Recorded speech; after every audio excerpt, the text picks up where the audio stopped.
السلام علیکم دوستو، میں ڈاکٹر اکبر علی اکبر آپ کی خدمت میں ایک ایسے ٹاپک کے ساتھ حاضر ہوا ہوں جس کو تھیلیسیمیا کہتے ہیں۔ اور تھیلیسیمیا میں یہ ہے کہ جس بچے کو تھیلیسیمیا ہو تو اس کو بلڈ ٹرانسفیوز کیا جاتا ہے، اور عام طور پر لوگوں کا خیال ہوتا ہے کہ اس بچے کو بلڈ کینسر ہے، یعنی کہ خون کا کینسر ہے۔ حالانکہ یہ خون کا کینسر نہیں ہوتا، یہ ایک بلڈ جینیٹک ڈس آرڈر ہوتا ہے جس کی وجہ سے تھیلیسیمیا ہوتا ہے۔ اور ہمارے جسم کے اندر چونکہ 23 پیئر ہوتے ہیں کروموسوم کے، یعنی کہ 46 کروموسوم ہوتے ہیں، اور اس میں جو تھیلیسیمیا کو کنٹرول کرنے والے جنس ہے 11 اور 16، یعنی 11 اور 16 وہ جو کروموسوم ہے اس کے اندر خرابی آ جاتی ہے، جس کی وجہ سے تھیلیسیمیا جنم لیتا ہے۔ اور ایسے بچے پھر تھیلیسیمیا کے شکار ہو جاتے ہیں، اور پھر ساری عمر بلڈ لگانا پڑتا ہے، یا ان کا بون میرو ٹرانسپلانٹ کیا جاتا ہے، جو کہ بڑا مشکل کام ہوتا ہے، اور ساری زندگی اس پہ بلڈ ٹرانسفیوژن پہ چلنا پڑتا ہے۔ اور وہ جو بون میرو ٹرانسپلانٹ ہے وہ ہے بہت مہنگا، جو کہ عام آدمی اس کو افورڈ نہیں کر سکتا۔ اور دوسری بات یہ ہے کہ وہ اکثر وہ بھی 100% مطلب وہ کامیاب نہیں ہوتا۔ تو اس میں یہ ہے کہ اکثر اس کے اندر جو انوالو ہوتے ہیں بچے، تو ان کو جینیٹیکلی یعنی ماں باپ سے یہ بیماری ملتی ہے اگر۔ اور زیادہ تر جو کزن میرج ہوتے ہیں اس کے اندر، جو میری پریکٹس ہے اس کے اندر میں دیکھتا ہوں میرے پاس 2-3 بچے ایسے ہیں جن میں یہ کمپلیکیشن ہے، اور ان کی شادی بھی اس طرح مطلب کزن میرج میں ہے۔ اب اگر میاں بیوی دونوں کو اگر تھیلیسیمیا مائنر ہے تو ان کے جو بچے پیدا ہوں گے وہ تھیلیسیمیا میجر لے کر پیدا ہوں گے۔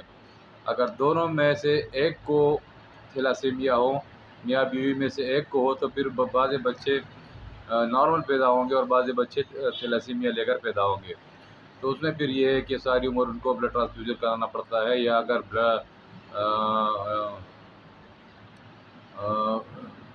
بون میرو ٹرانسپلانٹ بھی کرنا پڑتا ہے، تو اس میں تقریباً کوئی 40 لاکھ تک کا خرچہ ہوتا ہے، اور پھر ساری عمر اس میں بچے کو دوائیاں بھی کھانی پڑتی ہے، اور وہ ہے بڑا مشکل پڑتا ہے۔ اور ایسے بچے میرے پاس ہے جو کہ میں اکثر ریفر کرتا تھا ڈاکٹر اللہ بخشے اس کو، طاہر شمسی کو، جو اب اس کی ڈیتھ ہو گئی ہے۔ تو وہ پاکستان کے اندر میرا خیال ہے کہ فرسٹ سرجن تھے جو بچوں کا بون میرو ٹرانسپلانٹ کیا کرتے تھے۔ اب تو اس دنیا میں نہیں رہے۔ تو 2-3 پیشنٹ میرے تھے جو میں نے ان کے پاس ریفر کیے تھے، اور وہ وہاں پر علاج کرتے رہے ہیں۔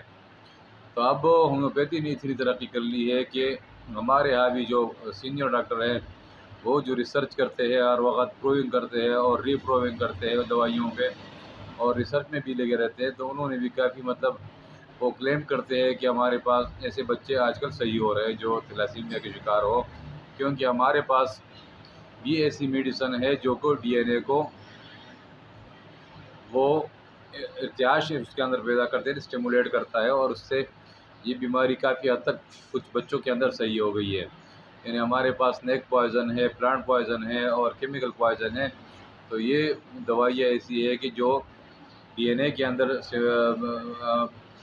ڈی این اے کو اسٹیمولیٹ کر کے اس سے اس جین کو ایکٹیویٹ کراتا ہے، جو جس جین کی وجہ سے یہ بیماری پیدا ہوتی ہے۔ تو ایک تو ہے یہ بیماری ایسی ہے کہ اس میں ایک تو خرچہ بہت کرنا پڑتا ہے، اور ہر بندہ وہ افورڈ بھی نہیں کر سکتا بون میرو ٹرانسپلانٹ۔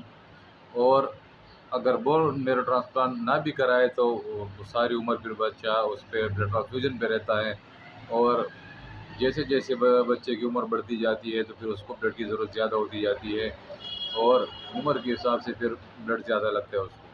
یعنی شروع میں اگر بچے کو 2 ہفتے کے اندر بلڈ لگتا ہے، جیسے جیسی عمر بڑھتی جاتی ہے تو پھر ہفتے میں 1 دفعہ لگانا پڑتا ہے۔ تو یہ بھی ایک تکلیف دہ عمل ہے پیرنٹس کے لیے بھی اور بچے کے لیے بھی۔ تو میری آپ سے یہ ریکویسٹ ہے کہ اگر کسی کے بچے میں تھیلیسیمیا ہو، پہلے تو یہ ہے کہ یہ کینسر نہیں ہے، یہ بلڈ ڈس آرڈر ہے، جس کی وجہ سے جو ہیموگلوبن کنٹرول کرنے والا جن ہے اس کے اندر خرابی پیدا ہو جاتی ہے، جس کی وجہ سے ہیموگلوبن کم بنتا ہے جسم کے اندر۔ ویسے تو اور بھی وجوہات ریزنز ہوتے ہیں، بلڈ کمی کی، یعنی اگر کسی کا ایکسیڈنٹ ہو جاتا ہے تو اس میں بھی انیمیا ہو جاتا ہے، یعنی بلڈ کم ہو جاتا ہے۔ اگر کسی کو لیور سیروسس ہے تو اس میں بھی بلڈ کم ہو جاتا ہے۔ کوئی کڈنی رینیل فیلئر کے اندر چلا جاتا ہے تو اس میں بلڈ کی کمی ہو جاتی ہے اور ہیموگلوبن گر جاتا ہے۔ اگر اس طرح اس کے تھیلیسیمیا میں بھی یہ ہے کہ اس میں ہیموگلوبن کا جو کنٹرول کرنے والا جن ہوتا ہے وہ کام نہیں کر رہا ہوتا، جس کی وجہ سے خون کے اندر ہیموگلوبن کم بنتا ہے، جس کی وجہ سے بچے کو بلڈ ٹرانسفیوژن کرانا پڑتا ہے۔ تو میرا کہنے کا مقصد یہ تھا کہ اگر کسی کو بچے کو بلڈ لگ رہا ہے تو اس کا یہ مقصد نہیں ہے کہ اس کو کینسر ہے، بلکہ یہ ایک جینیٹک ڈس آرڈر ہے اور یہ خون کی بیماری ہے۔ تو اگر کسی کے بچے کے اندر تھیلیسیمیا ہے تو وہ اپنے علاقے بلکہ جو مشہور ڈاکٹر ہیں ہومیوپیتھک، ان کے ساتھ کنسلٹ کر کے، تو وہ آج کل کافی بچے اس سے صحیح ہو گئے ہیں۔ تو انشاءاللہ یہ جو تکلیف حمل ہے اس سے جان چھوٹ جائے گی اور آسان طریقہ علاج سے بچے کا علاج ہو سکے گا۔ السلام علیکم۔